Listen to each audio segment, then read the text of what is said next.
One more fact which needs to be noticed here is that earlier this appeal was allowed in favor of Huda by this court. Wide judgment dated 25th April 2011. Thereafter, the plaintiffs approached the Honorable Supreme Court against the judgment passed by this court. The Honorable Supreme Court, while disposing of the civil appeal number 2601 of 2012, set aside the judgment passed by this court and remit the matter back to this court for fresh disposal. The Honorable Supreme Court had observed that while entertaining the appeal on 6 August 2009, this court had framed substantial question of law. However, while deciding the appeal finally, that substantial question of law has not been adverted to at all. Hence, the matter was remanded to this court for disposal of the appeal based on substantial question of law framed earlier after hearing both the sides. That is how the present appeal is before this court.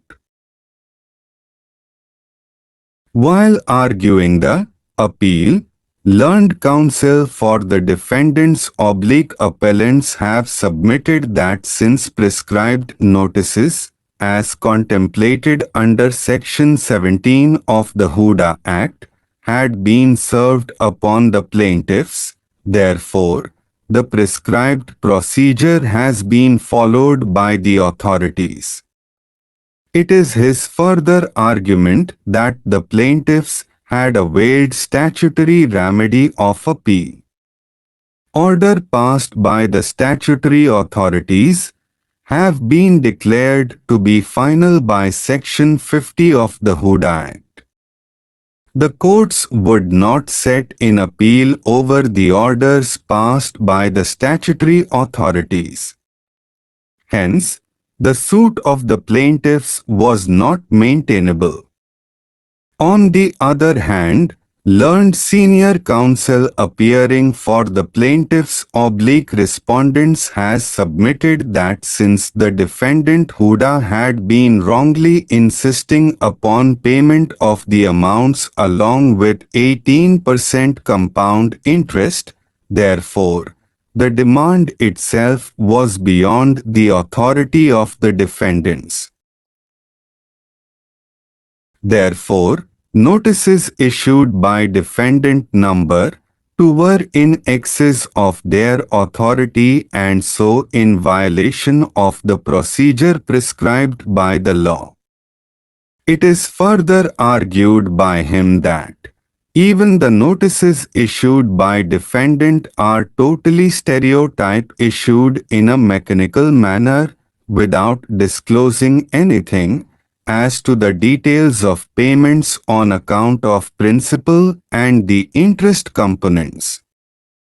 Learned counsel has also argued that the defendants had shown a staggering increase in amount in short durations, also shows that the amount sought to be charged by them does not have any statutory backing and they have been raising the demand in an arbitrary manner.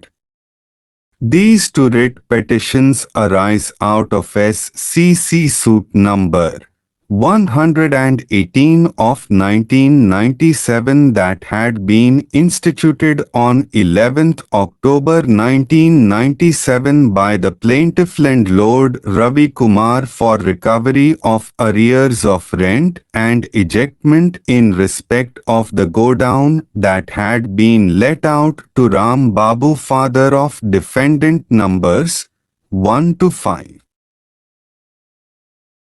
Defendant numbers 1 to 5 were the defendant of first set while defendant number 6 was the defendant of second set.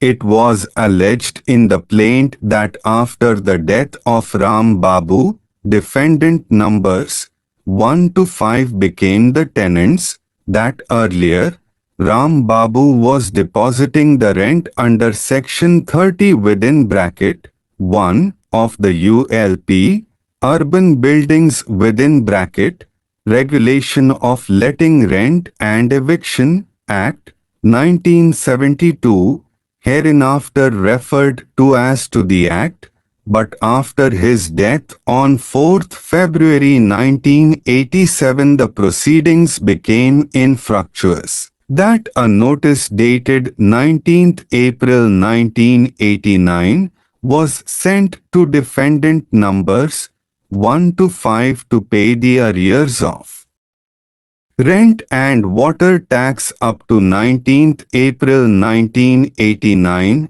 but the said amount was not paid, that the user of the godown had also been converted by defendant numbers 1 to 5 without the consent of the landlord, and heavy power machines were installed.